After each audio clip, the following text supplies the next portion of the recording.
नमस्कार मित्रों, जय माता दी। स्वागत आप सभी का हमारे YouTube चैनल के ऊपर। आज अपन शनिदेव है जो आपके 23 अक्टूबर को अपना वक्रत्व छोड़कर मार्गी होने जा रहे हैं, उसके अपन चर्चा करने वाले हैं। और विशेष रूप से जो वृषभ लग्न के जाते हैं उनके ऊपर क्या इफेक्ट आने वाले हैं, वो सारी चीजें अपन डिस्कशन करने हैं।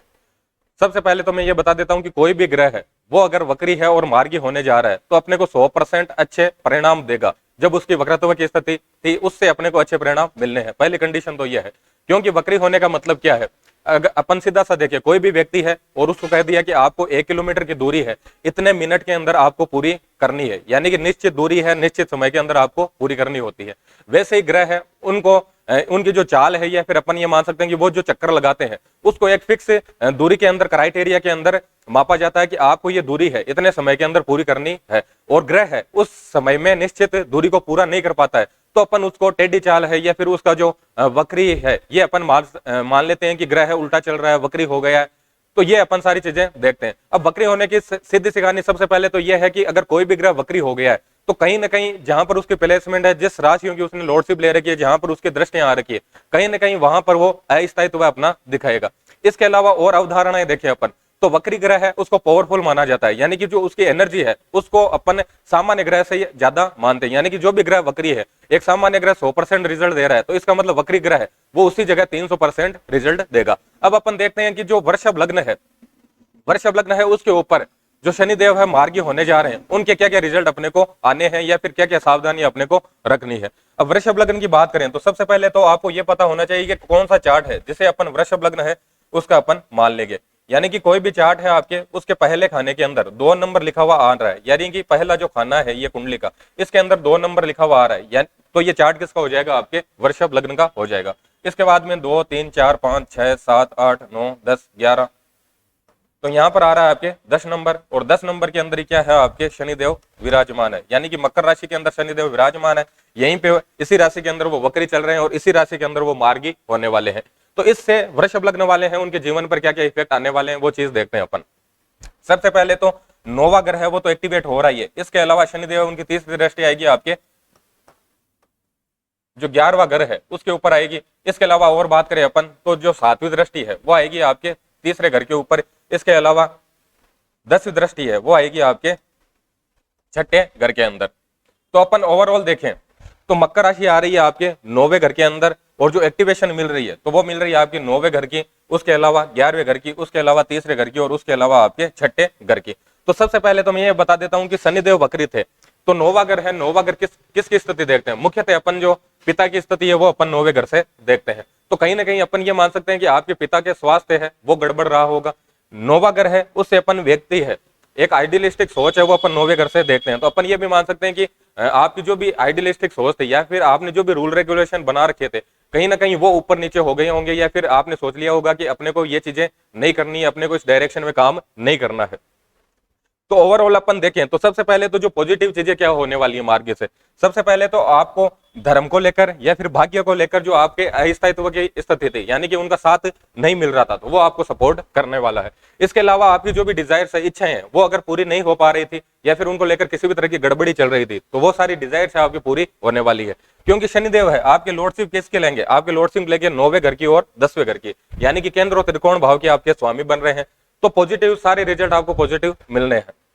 तो आपकी डिजायर्स है वो अगर पूरी नहीं हो पा रही थी वक्रत्व के कारण तो वो सारी पूरी होने वाली है। उनके अंदर किसी भी तरह की दिक्कत चल रही थी तो वो दिक्कतें दूर होने वाली है। इसके अलावा आपके ट्रेवलिंग से रिलेटेड किसी भी तरह की दिक्कत चल रही थी या फिर किसी भी तरह की आप नए लोगों से कम्युनिकेट कर रहे थे या फिर कमीशनिंग से रिलेटेड, डॉक्यूमेंट से रिलेटेड अगर किसी भी तरह की दिक्कतें चल रही थी तो वो सारी आपके अपन ये मान सकते हैं कि उनसे निजात मिलने वाली है। छठा घर है उसकी एक्टिवेशन देखिए तो छठे घर से अपन जितनी भी चुनौतियां होती है जीवन के अंदर वो छठे घर से देखते हैं। रोग ऋण रिपु की स्थिति अपन छठे घर से देखते हैं, यानी कि रोग से रिलेटेड, रिपु से रिलेटेड यानी शत्रुओं से रिलेटेड, ऋण से रिलेटेड अगर किसी भी तरह की दिक्कतें आपके चल रही थी तो कहीं ना कहीं उनके ऊपर विराम लगने वाला है, उनके अंदर सुधार आने वाला है। अब देखिए अपन पॉजिटिव रिजल्ट है आपको क्या क्या मिलने वाले हैं। सबसे पहले तो स्थिरता है किसके अंदर आएगी, आपके 9वें घर में ट्रांजिट कर रहे हैं। 9वां घर किसका है, भाग्य का है। तो सबसे पहले तो आपकी स्थिरता आएगी भाग्य के अंदर। अगर भाग्य का आपको सपोर्ट नहीं मिल रहा था तो भाग्य आपको अब सपोर्ट करने वाला है। इसके अलावा 11वां घर है वो है आपकी इच्छाओं का, डिजायर्स का। इसका मतलब आपकी जो भी डिजायर्स है ये पूरी होने वाली है।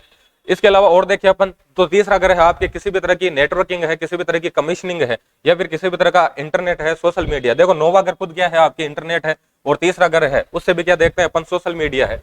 तो अपन ये भी मान सकते हैं कि इंटरनेट से रिलेटेड या फिर सोशल मीडिया से रिलेटेड आपकी किसी भी तरह की दिक्कत चल रही थी, उस रिलेटेड आप काम कर रहे हो, तो उसके अंदर आपको सक्सेस मिलने वाली है।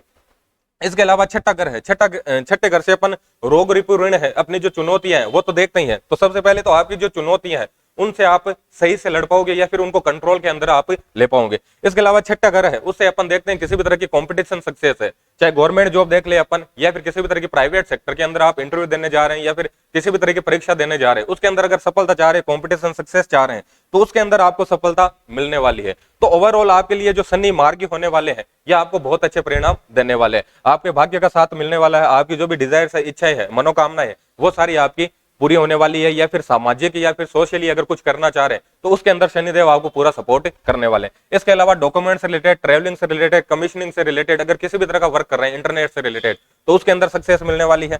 और अगर आप किसी भी तरह का कॉम्पिटिशन एग्जाम दे रहे हैं और किसी भी तरह का इंटरव्यू दे रहे हैं, कॉम्पिटिशन सक्सेस चाह रहे हैं जिस भी फील्ड के अंदर, तो उसके अंदर आपको सक्सेस मिलने वाली है। रोग रिपु और ऋण से रिलेटेड अगर समस्याएं थे तो उनको लेकर आपको निजात मिलने वाली है। इसके अलावा और देखिए अपन किन चीजों को अपने को सावधानियां रखनी चाहिए, क्योंकि शनिदेव है न्यायकारक देवता है, कर्मकारक देवता है, मेहनत संघर्ष अपने को सिखाते हैं।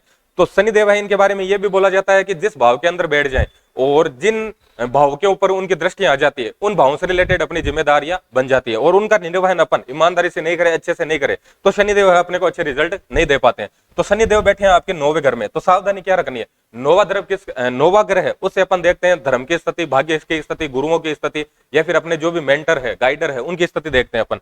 तो सबसे पहले तो आपको धर्म को लेकर किसी भी तरह की उल्टी सीधी एक्टिविटी नहीं करनी है। नौवा ग्रह नैतिकता का है, यानी कि आप नैतिकता न छोड़े, जो सही चीजें हैं उन्हीं का साथ दे, जो सही चीजें हैं वही आप करें, या फिर अनैतिक होकर किसी भी तरह की एक्टिविटी आप ना करें। गुरुओं के साथ में आपके मेंटर है, गाइडर है, आपके पिता है, उनके साथ में आपके रिलेशन अच्छे होने चाहिए। इसके अलावा 11वां घर है, उसे अपन किसी भी तरह की सोशल एक्टिविटी देखते हैं, यानी कि आप किसी भी तरह की सोशल होकर किसी भी तरह का वर्क करना चाह रहे हैं या फिर सामाजिक संगठन है उनसे रिलेटेड किसी भी तरह का वर्क करना चाह रहे हैं, तो उनमें आपकी जो भी जिम्मेदारियां आती है उनका आप अच्छे से निर्वहन करें। इसके अलावा तीसरे घर की बात करें अपन, तो तीसरा घर है उसे अपन अपने जो पड़ोसी है, छोटे भाई बहन है, उनकी स्थिति देखते हैं, यानी कि छोटे भाई बहन है या फिर पड़ोसी है, उनसे रिलेटेड जो भी जिम्मेदारियां, उनके साथ में आपका व्यवहार अच्छा हो और छोटे भाई बहन से रिलेटेड जिम्मेदारियां उनका आप अच्छे से निर्वहन करें।